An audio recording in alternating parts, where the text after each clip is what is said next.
Students, welcome back to my channel. So चलिए आज बेटा मैं आपको रिवाइज करा रही हूँ chapter 2 of your unit first national income, जिसके अंदर आज मैं आप लोगों को समझाऊंगी कुछ बेसिक कॉन्सेप्ट्स आपके मैक्रो इकोनॉमिक्स के। तो चलिए सबसे पहले हम लोग हेडिंग डालते हैं क्या, डोमेस्टिक टेरिटरी। डोमेस्टिक टेरिटरी क्या है? बेसिकली आपको वो जोग्राफिकल बाउंड्रीज जिसके अंदर बेसिकली हम लोग रहते हैं, फ्रीली सर्कुलेट करते हैं, फ्रीली मूव कर पाते हैं। सो वो क्या है? हमारी डोमेस्टिक टेरिटरी है। लाइक इंडिया के अंदर हम लोग रहते हैं तो इंडिया क्या है? हमारी इंडिया हमारी टेरिटरी है, वो हमारी डोमेस्टिक टेरिटरी में कंसिडर की जाएगी। क्लियर? अब डोमेस्टिक टेरिटरी के अंदर कुछ और चीजें भी आती हैं, वो क्या क्या है? सबसे पहला है आपका डिफेंस बेसिस। क्या है? Defence basis. Basically defence camp लगा हो किसी दूसरे देश में, और जिस देश का वो डिफेंस कैंप है वो उस देश की टेरिटरी कहलाएगा। क्लियर? नेक्स्ट क्या है? नेक्स्ट है आपका oil and natural gas rigs. Oil and natural gas rigs, like बहुत बड़े बड़े कंटेनर्स देखे होंगे आपके समुद्रों में लगे हुए, वो ऑयल रिग्स होते हैं, नेचुरल गैस रिग्स होते हैं। बेसिकली वो जिस देश के हैं वो उस देश की टेरिटरी कहलाएंगे। नेक्स्ट है आपका टेरिटोरियल वाटर्स। अब कुछ बाउंड्री तक हमारा वाटर भी आता है, देशों की बाउंड्रीज के अंदर, कंट्रीज की बाउंड्रीज में बेसिकली। सो जिस देश का वो टेरिटोरियल वाटर है उस देश की क्या कहलाएगी? वो डोमेस्टिक टेरिटरी कहलाएगी। ओके, नेक्स्ट है आपका इसी में Indian aircrafts and vessels. Indian aircrafts and vessels.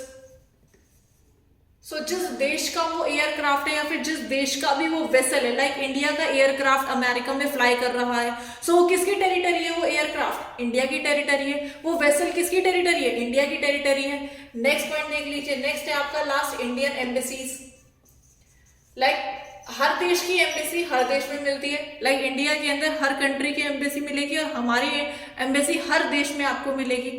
Okay, so basically जिस देश की वो एम्बेसी है उस एम्बेसी के अंदर अगर कोई दूसरे देश का भी लाइक पर्सन काम कर रहा है, सो वो किसकी टेरिटरी है? वो उस देश की टेरिटरी है। फॉर एग्जांपल इंडिया की एम्बेसी अमेरिका में है और अमेरिका का कोई पर्सन वहां पर काम करता है, सो वो किसकी टेरिटरी पर बैठा है? इंडिया की टेरिटरी पर बैठा है। Is that clear? So Indian embassies का होना वो भी किस में जाएगा? आपका डोमेस्टिक टेरिटरी के अंदर जाएगा। ना यहीं से अब एक पॉइंट समझते हैं हम लोग, that is called domestic income. So वो इनकम जो डोमेस्टिक टेरिटरी पर कमाई गई है वो इनकम क्या कहलाएगी? आपकी डोमेस्टिक इनकम कहलाएगी। क्या कहलाएगी? डोमेस्टिक इनकम कहलाएगी। क्लियर? भाई मान लीजिए कि इंडिया की एम्बेसी के अंदर अमेरिका का जो एक इंसान है वो क्लर्क है, ठीक है, और वो एज अ क्लर्क वहां पर इनकम अर्न कर रहा है। अब किसकी एम्बेसी है? इंडिया की एम्बेसी है, तो टेरिटरी किसकी हुई? इंडिया की टेरिटरी हुई। सो वहां पर इनकम जो अर्न की जा रही है वो किस में कैलकुलेट की जाएगी? डोमेस्टिक इनकम में कैलकुलेट की जाएगी, क्योंकि वो किसकी टेरिटरी में जा रहा है? हमारी डोमेस्टिक टेरिटरी में जा रहा है। Is that clear? ओके, सो जो भी इनकम डोमेस्टिक टेरिटरी पर अर्न की जाती है वो किस में कैलकुलेट की जाती है? हमारी डोमेस्टिक इनकम में कैलकुलेट की जाती है ना। चलिए अब आगे बात करते हैं हम लोग। आगे है हमारा पॉइंट नॉर्मल रेजिडेंट्स का। चलिए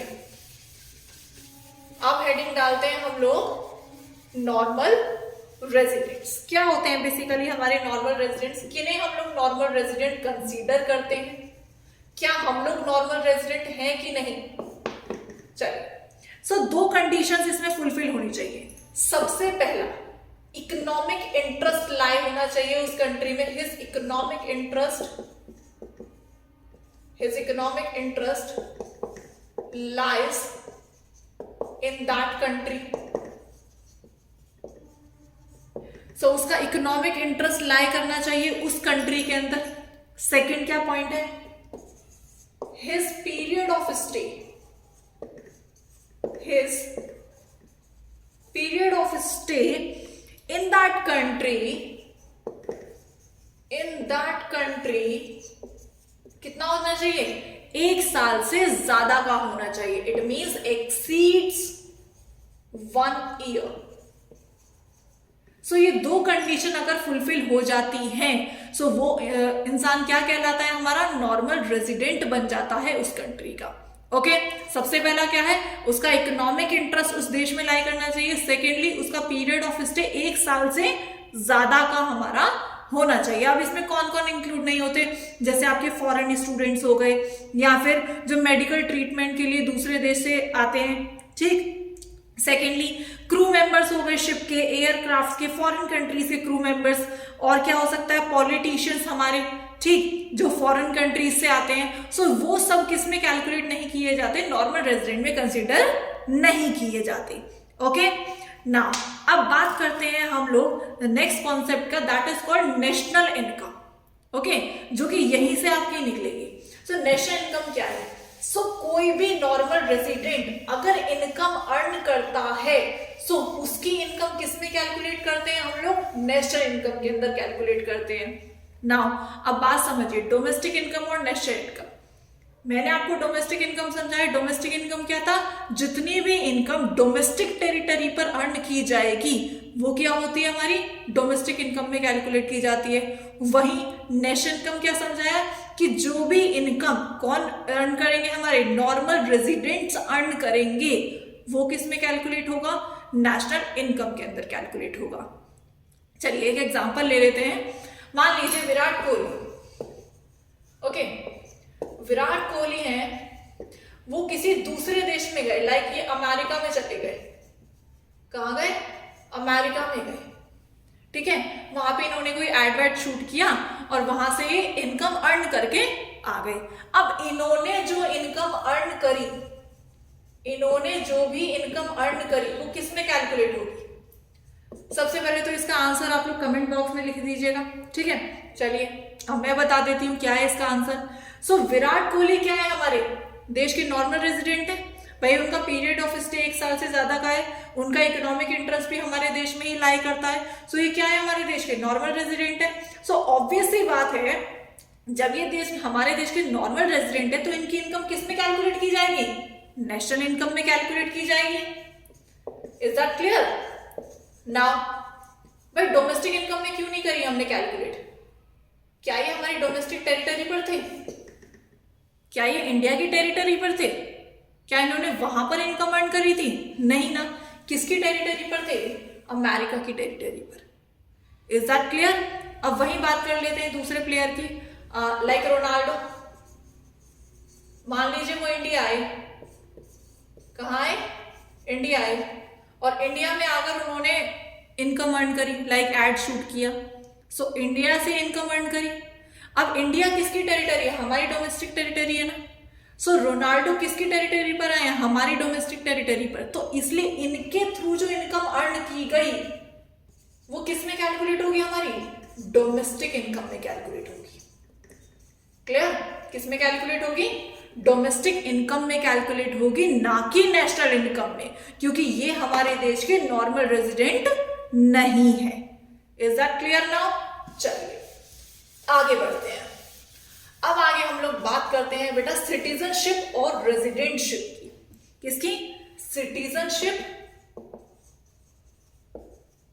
और आपका रेजिडेंटशिप। चलिए सबसे पहले सिटीजनशिप क्या है। सो सिटीजनशिप कब आती है हमारे पास, so when a person is born in India he acquires automatic citizenship of India. मान लीजिए भाई, मान क्या लीजिए भाई, हमने जन्म लिया भारत में, तो हमारे पास ऑटोमेटिकली जन्म के साथ साथ ही हमारे पास क्या आ गई, इंडिया की सिटीजनशिप आ गई। ओके सेकेंडली, या फिर हम लोग और कैसे सिटीजनशिप पा सकते हैं, भाई मान लीजिए भाई जन्म लेना तो मेरे हाथ में नहीं था, ठीक है, लेकिन मुझे मान लीजिए दूसरी कंट्री की सिटीजनशिप चाहिए। सो ये by the law, by some legal formalities हम लोग किसी और देश की भी सिटीजनशिप पा सकते हैं। ओके नाउ, सो ये कैसा कॉन्सेप्ट कहलाता है, इसीलिए इसे क्या बोलते हैं हम लोग, लीगल कॉन्सेप्ट बोलते हैं। क्या बोलते हैं, लीगल कॉन्सेप्ट। सो और यहां पर सिटीजनशिप कैसी पाली जा सकती है, डुअल सिटीजनशिप आ सकती है। भाई एक तो जिस देश में मैंने जन्म ले लिया वहां की सिटीजनशिप आ गई, और जिस देश की सिटीजनशिप मैंने बाय द लॉ ले ली तो उस देश की भी सिटीजनशिप मेरे पास आ गई, तो इसीलिए क्या बोलेंगे, इसे डुअल सिटीजनशिप यहाँ पर हम लोग ले सकते हैं। Is that clear? चलिए रेजिडेंटशिप समझते हैं। तो रेजिडेंटशिप तो अभी मैंने आपको समझाया कि जहां पर एक तो इकोनॉमिक इंटरेस्ट लाई करना चाहिए हमारा, ठीक। सेकेंडली हमारा पीरियड ऑफ स्टे कितना होना चाहिए, 1 साल से ज्यादा का होना चाहिए, एक्सीड्स 1 ईयर, ठीक। सो ये 2 कंडीशंस फुलफिल हो जाती है तो वो क्या हो जाएगा, रेजिडेंटशिप पालेगा। अब यहां पर ये कैसा कॉन्सेप्ट है आपका, ये है आपका बेटा इकोनॉमिक कॉन्सेप्ट। कैसा है, इकोनॉमिक कॉन्सेप्ट, क्योंकि आप एक समय पर एक ही जगह रह सकते हैं, आप 1 साल से ज्यादा एक ही जगह पर स्टे कर पाएंगे। एक ही समय में 2 जगह तो रह नहीं सकते, 2 कंट्रीज में तो नहीं रह सकते ना। सो इसलिए कैसा कॉन्सेप्ट है आपका, इकोनॉमिक कॉन्सेप्ट है। सेकेंडली हम लोग कैसी सिटीजनशिप रेजिडेंटशिप कैसी रहती है हमारे पास, डुअल तो बिल्कुल नहीं रहती, ठीक है। So dual residentship is not possible. Clear? Dual residentship यहां पर पॉसिबल नहीं होती हमारी। ओके, चलिए आगे बात करते हैं हम लोग। अब कुछ गुड्स को लेकर बात कर लेते हैं। ओके, सो सबसे पहले गुड्स से पहले हम लोग बात करते हैं फैक्टर इनकम और ट्रांसफर इनकम की। ये समझना थोड़ा सा इंपॉर्टेंट है आपके लिए एग्जामिनेशन के पॉइंट ऑफ व्यू से भी। अब फैक्टर इनकम क्या होती है भाई, याद करिए मैंने आपको फर्स्ट चैप्टर पढ़ाया था, ठीक। फैक्टर इनकम बताई थी मैंने उसमें कुछ आपको कि फैक्टर इनकम क्या होती है। फैक्टर इनकम का दूसरा नाम फैक्टर पेमेंट्स भी होता है, याद है कुछ? चलिए बात कर लेते हैं। ये वो इनकम होती है जो कि किसके थ्रू रिसीव की जाती है, फैक्टर्स ऑफ प्रोडक्शन के थ्रू रिसीव की जाती है। आई थिंक अब आपको याद आ रहा होगा कि फैक्टर्स ऑफ प्रोडक्शन कौन कौन से होते हैं हमारे, ऐसे फैक्टर्स जिनके बिना प्रोडक्शन नहीं की जा सकती। कौन कौन से थे, land, labour, capital and entrepreneur. और इनके रिगार्डिंग ये जो पेमेंट अर्न कर रहे थे, ये जो इनकम अर्न कर रहे थे, उन्हें ही क्या बोला जा रहा था, फैक्टर इनकम बोला जा रहा था। सो लैंड के बदले क्या मिलता है, रेंट, लेबर के बदले क्या मिलते हैं, वेजेस, कैपिटल के बदले क्या मिलता है, इंटरेस्ट, और एंटरप्रेन्योर के बदले क्या मिलता है हमें, प्रॉफिट। सो ये सारे क्या है हमारे फैक्टर इनकम, बेसिकली जिनके रिगार्डिंग हम कोई सर्विस प्रोवाइड करते हैं, ठीक, वो क्या होते हैं हमारे फैक्टर इनकम्स होते हैं। ये कैसी ट्रांजैक्शन होती है हमारी, 2 वे, जिसे हम लोग क्या बोल सकते हैं, बायलेटरल भी बोल देते हैं। क्या बोलते हैं, बायलेटरल ट्रांजैक्शन। इट मीन दोनों तरफ से चलने वाली। भाई जब मैंने लैंड दी तभी तो बदले में मुझे रेंट मिलेगा, जब मैंने लेबर दी बदले में तभी तो लेबर को वेजेस मिले। तो ये क्या है, दोनों तरफ से चलने वाली। सो वो क्या है, एक तरीके से लाइक हमने मेहनत से अर्न करी है। सो इसे हम लोग बोल सकते हैं जो मेहनत से कमाई गई हो। कैसे कमाई गई हो, मेहनत से हमारी अर्न की गई हो। सो वो क्या होती है हमारी फैक्टर इनकम्स होती है। क्लियर? नाउ अब बात कर लेते हैं किसकी, ट्रांसफर इनकम की। सो ट्रांसफर इनकम क्या होती है भाई, मेहनत का उल्टा क्या होता है, फ्री में, है कि नहीं भाई, मेहनत का उल्टा तो फ्री में ही होगा ना, जो फ्री से कमाई गई। सो जितनी भी इनकम हमारी क्या कहां से आई है, फ्री में आई है एक तरीके से, लाइक जिनके बदले में हमने ना तो किसी को कोई गुड्स दिए, ना ही किसी को कोई सर्विस प्रोवाइड करी, ठीक, वो क्या होती है हमारी ट्रांसफर इनकम होती है। जैसे कि स्कॉलरशिप मिल जाना, क्या मिल जाना, स्कॉलरशिप मिल जाना, ओल्ड एज पेंशन भी इसी में आएगी आपकी, ठीक। और क्या हो सकते हैं हमारे, अनएम्प्लॉयमेंट अलाउंस होते हैं बेटा आपके, क्या होते हैं, अनएम्प्लॉयमेंट अलाउंसेस होते हैं। सो बेसिकली एक तरीके से किसी ने मुझे ऐसे ही गिफ्ट दे दिया, गिफ्ट्स भी इसी में आ जाते हैं आपके। ये सब क्या है आपकी ट्रांसफर इनकम्स, जिनके बदले हमें कोई मेहनत नहीं करनी पड़ी। सो बेसिकली फ्री में कमाई गई, मुफ्त में कमाई हुई चीजें, वो क्या होती है हमारी ट्रांसफर इनकम्स होती हैं। अब ये कैसी है, जैसे वहां पे मैंने आपको बायलेटरल बताया था फैक्टर इनकम में, ऐसे इन्हें क्या बोलते हैं हम, यूनिलेटरल ट्रांजैक्शन। कैसी ट्रांजैक्शन है ये, unilateral, it means one way. कैसी, वन वे, जो एक तरफ से है, लाइक मैंने किसी को सर्विस प्रोवाइड नहीं करी है, उसने मुझे लाके दिए, उसने मुझे फ्री में इनकम दे दी। भाई मैंने किसी से गिफ्ट नहीं मांगा, उसने मुझे खुद से गिफ्ट लाके दिया।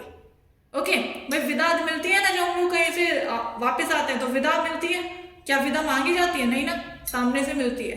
तो वो क्या है? One way transaction. तो वो भी किस में कंसिडर की जाएगी? ट्रांसफर इनकम में कंसिडर की जाएगी। इज दैट क्लियर ना? और जितनी भी ट्रांसफर इनकम हमारी होती हैं वो कभी भी नेशनल इनकम में कंसिडर नहीं की जाती। जितनी भी इनकम हमने फ्री में कमाई है वो कभी भी नेशनल इनकम के अंदर हमारी कंसीडर नहीं की जाती। Is that clear? कंसीडर क्या की जाएंगी? सिर्फ और सिर्फ फैक्टर इनकम। क्या आते हैं हमारे? फैक्टर इनकम्स हमारे कंसीडर किए जाते हैं किसमें? नेशनल इनकम में। ओके चलिए अब बात कर लेते हैं गुड्स की।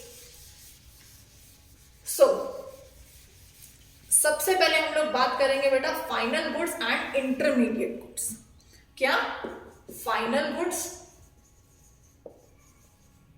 And intermediate goods. फाइनल का मतलब क्या है? एक तरीके से एंड है ना, मतलब उस एंड के बाद अब आगे कुछ चीज नहीं होने वाली। एक तरीके से गुड्स का मतलब क्या होता है? चीजें। जिन चीजों के आगे उनका कोई आगे प्रोडक्शन नहीं होने वाला। It refers to those goods which are used either for consumption और फॉर इन्वेस्टमेंट। या चाहे तो इन गुड्स को हम लोग कंजप्शन के लिए यूज करते हैं, चाहे इन्वेस्टमेंट के लिए यूज करते हैं। वो क्या होते हैं? हमारे फाइनल गुड्स होते हैं। इनके आगे इनका कोई ट्रांसफॉर्मेशन नहीं होता। No further transformation. जिनके आगे कोई ट्रांसफॉर्मेशन नहीं हो रहा है वो क्या कहलाते हैं? हमारे फाइनल गुड्स कहलाते हैं। अब ये हमारे क्या हो सकते हैं? कंजप्शन गुड्स भी हो सकते हैं और या फिर वो गुड्स भी हो सकते हैं जिन्हें हम लोग इन्वेस्टमेंट के लिए यूज करते हैं। Is that clear? अब समझिए intermediate goods. Intermediate goods, intermediate का मतलब क्या होता है? शुरुआती। ठीक। बेसिकली ऐसे गुड्स जिनके आगे ट्रांसफॉर्मेशन पॉसिबल है, जिनके आगे हम लोग क्या करते हैं? ट्रांसफॉर्मेशन करते हैं, कुछ वैल्यू को ऐड करके। Further transformation takes place. क्या आएगा इसमें? Further transformation takes place. जिनके आगे हमारा ट्रांसफॉर्मेशन किया जा सकता है वो क्या होते हैं? हमारे इंटरमीडिएट गुड्स होते हैं। अब मान के चलिए एक एग्जांपल मैं आपके सामने रखती हूं। भाई मैंने मिल्क परचेज किया, ठीक है, मैंने मिल्क परचेज किया और सीधा का सीधा कंज्यूम कर लिया, मतलब पी लिया। वो कौन सा गुड है? फाइनल है कि इंटरमीडिएट है? जल्दी से कमेंट बॉक्स में आंसर करके बताइएगा। ओके मैं वीडियो के एंड होने के बाद इसको जरूर देखूंगी। ओके चलिए फाइनल गुड्स है कि इंटरमीडिएट गुड है? आप बताइए। भाई मैंने मिल्क परचेज किया और सीधा से का सीधा मैंने कंज्यूम कर लिया है। उसके एंड रिजल्ट पर पता चलेगा कि वो कैसा गुड है, फाइनल है कि इंटरमीडिएट है। भाई फाइनल गुड अब मेरे लिए वो क्या बन गया? वो फाइनल गुड बन गया क्योंकि मैंने उसे ऐसे का ऐसा ही क्या कर लिया? कंज्यूम कर लिया। मैंने उसके आगे कोई ट्रांसफॉर्मेशन नहीं किया उसका। इट मीन्स कोई फर्दर ट्रांसफॉर्मेशन हुआ ही नहीं। तो कौन सा गुड बना? हमारा फाइनल गुड बना। लेकिन अगर बात करें कि मिल्क को मैंने परचेज किया और देन उससे कॉफी बनाई, देन उससे मैंने क्या बनाई? कॉफी बनाई। उसके आगे मैंने ट्रांसफॉर्मेशन कर दिया उसका, ठीक है। वो क्या है? हमारा इंटरमीडिएट गुड बन जाएगा उस केस में। जहां पर उसका ट्रांसफॉर्मेशन किया जा रहा है उसके अंदर क्या बन गया? वो इंटरमीडिएट गुड। जहां पर ट्रांसफॉर्मेशन नहीं किया जा रहा वो क्या बन गया? उस केस में फाइनल गुड। इट मीन्स उसके एंड रिजल्ट पर पता चलेगा कि वो हमारा किस तरीके का गुड है। Is that clear now? चलिए अब आगे बात करते हैं हम लोग कंजप्शन गुड्स की एंड कैपिटल गुड्स की। चलिए हेडिंग डालिए, consumption goods and capital goods. Consumption goods and आपका कैपिटल गुड्स। चलिए कंजप्शन गुड्स क्या होता है? भाई कंजप्शन में से वर्ड निकलेगा कंज्यूम, जिनको हम क्या करते हैं? कंज्यूम करते हैं। किस चीज के लिए? अपनी वांट्स को सेटिस्फाई करने के लिए, ठीक है। Basically it refers to those goods which satisfy the wants of the consumer directly, जो कंज्यूमर की वांट्स को डायरेक्टली क्या करती हैं, सेटिस्फाई करती हैं, वो गुड्स क्या कहलाते हैं आपके, कंजप्शन गुड्स कहलाते हैं। Okay, so which satisfy the consumer wants directly, कौन से गुड्स होंगे वे हमारे कंजप्शन गुड्स कहलाएंगे। Is that clear? अब ये हमारे ड्यूरेबल भी हो सकते हैं, नॉन ड्यूरेबल भी हो सकते हैं। अब ड्यूरेबल क्या होता है, नॉन ड्यूरेबल क्या होता है? तो ड्यूरेबल होता है आपका जो लंबे समय तक चलने वाली चीज होती है, नॉन ड्यूरेबल जो कम समय तक चलती है। जैसे कि मैंने आइसक्रीम खरीदी, अब आइसक्रीम मैंने खा ली, क्या वो मैंने बचा के रखी थी अगले साल खाऊंगी? नहीं ना। कैसा है, कैसा गुड है? सबसे पहले तो वो नॉन ड्यूरेबल, मतलब लंबे समय तक चलने वाला नहीं है। और सीधा खरीद के मैंने क्या कर लिया, कंज्यूम कर लिया। किस चीज को, किस चीज के लिए? अपनी वांट्स को सेटिस्फाई करने के लिए। वो क्या है, कंजप्शन गुड है। क्लियर ना? अब बात कर लेते हैं कैपिटल गुड्स की। सो कैपिटल गुड्स क्या होते हैं बेटा? So these are those final goods which help in production of other goods and services, जो कि किस चीज के लिए यूज किए जाते हैं, प्रोडक्शन के लिए यूज किए जाते हैं। वो क्या होते हैं, हमारे कैपिटल गुड्स होते हैं। So basically help in production of other goods and services, जिनसे हम लोग क्या करते हैं, प्रोडक्शन करते हैं। उन गुड्स को क्या बोलते हैं हम लोग, कैपिटल गुड्स बोलते हैं। अब ये गुड्स कैसे होंगे, ये गुड्स सिर्फ और सिर्फ हमारे कैसे होते हैं, ड्यूरेबल होते हैं। जैसे कि मशीन हो गया, लंबे समय तक चलने वाली चीजें, इक्विपमेंट्स हो गए हमारे, ठीक, वो सब क्या कहलाते हैं, हमारे कैपिटल गुड्स कहलाते हैं। क्लियर ना? चलिए अब आगे एक बहुत ही मोस्ट इंपॉर्टेंट टॉपिक है आपका, दैट इज कॉल्ड NFIA। क्या है, NFIA। अब NFIA की फुल फॉर्म क्या है आपकी? NFIA की फुल फॉर्म होती है बेटा net factor income from abroad. क्या है, net factor income from abroad. Basically वो फैक्टर इनकम जो हमारे देश में दूसरे देश से आई है, ठीक ना। अब इसका एक फॉर्मूला है आपका, क्या है, फीफा माइनस फीटा। क्या फॉर्मूला याद रखेंगे आप लोग, that NFIA equals to FIFA minus FITA. अब इस फीफा और फीटा है क्या? सो फीफा का मतलब है आपका फैक्टर इनकम फ्रॉम अब्रॉड। क्या है, फैक्टर इनकम फ्रॉम अब्रॉड। और फीटा का क्या मतलब है, फैक्टर इनकम टू अब्रॉड। ठीक, सो बेसिकली जहां पर F है और वहां पर क्या मतलब है उसका, फ्रॉम से, और जहां पर टू है उसका मतलब क्या है, सॉरी T है, वहां पर उसका मतलब क्या है, टू अब्रॉड। क्लियर? अब समझिए इसका थोड़ा सा इसका मतलब क्या है। सो फैक्टर इनकम फ्रॉम अब्रॉड, वो फैक्टर इनकम जो हमने दूसरे देश से कमाई है, ठीक है। कौन सी फैक्टर इनकम, जो हमने दूसरे देश से कमाई, मतलब फ्रॉम आ गया ना, तो दूसरे देश से कमाई हुई फैक्टर इनकम्स। और फैक्टर इनकम टू अब्रॉड, कि दूसरे देश में गई हुई फैक्टर इनकम। क्लियर? सो जैसे कि मान के चलिए भाई विराट कोहली 50,000 रुपए कमा के लाया हमारे देश में, दूसरे देश से कमाई हुई इनकम 50,000। रोनाल्डो हमारे देश से 40,000 रुपए इनकम कमा के चला गया, तो मतलब क्या हो गई, वो टू अब्रॉड की फैक्टर इनकम चली गई। तो 40,000 रुपए वो कमा के चला गया।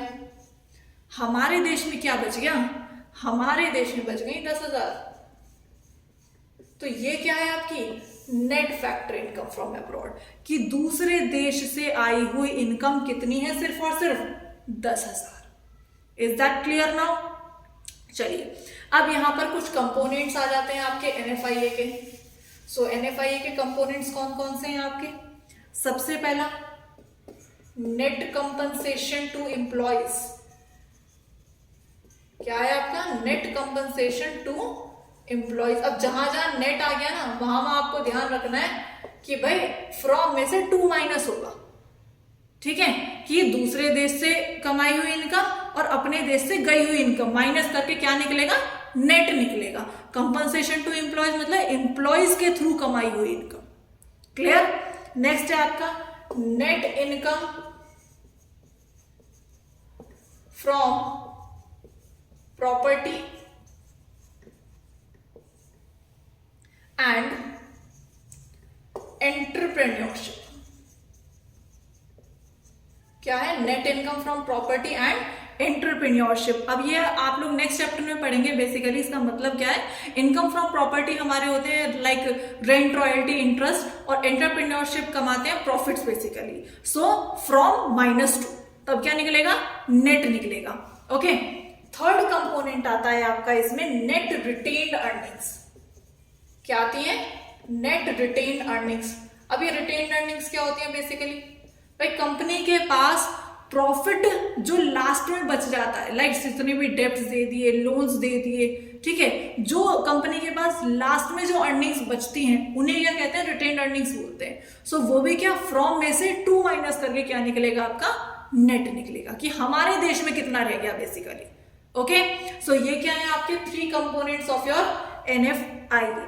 नाउ अब एक क्वेश्चन है आप लोगों के लिए, सो वो आप लोग कमेंट बॉक्स में आंसर करिएगा, ठीक? That in closed economy,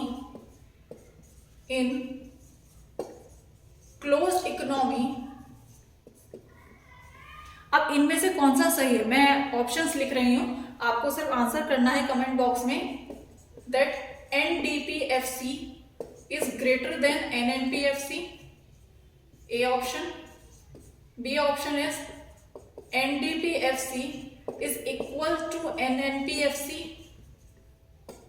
C option, NDPFC is less than NNPFC. And your last option is none of the above. दोबारा सुन लीजिए, क्लोज्ड इकोनॉमी के अंदर क्या सिचुएशन रहती है? NDPFC का मतलब है डोमेस्टिक इनकम। क्या है? चलिए ये भी लिख देते हैं हम, डोमेस्टिक इनकम। और NNPFC का क्या मतलब है? National income. So closed economy के अंदर कैसी सिचुएशन रहती है वो आपको कमेंट बॉक्स में आंसर करना है। दैट NDPFC बड़ा होगा किससे? NNPFC से, या फिर NDPFC बराबर होंगे NNPFC के, NDPFC कम होगा NNPFC से, या फिर इनमें से कोई नहीं। Okay, so that's it for this video. Next video में हम लोग बात करेंगे चैप्टर 3 को लेकर, वहां पर हम लोग उसका रिवीजन करेंगे। So thank you so much, and if you like my video then please subscribe it and share it as you can with your friends. Okay, so मिलते हैं नेक्स्ट वीडियो में। बाय।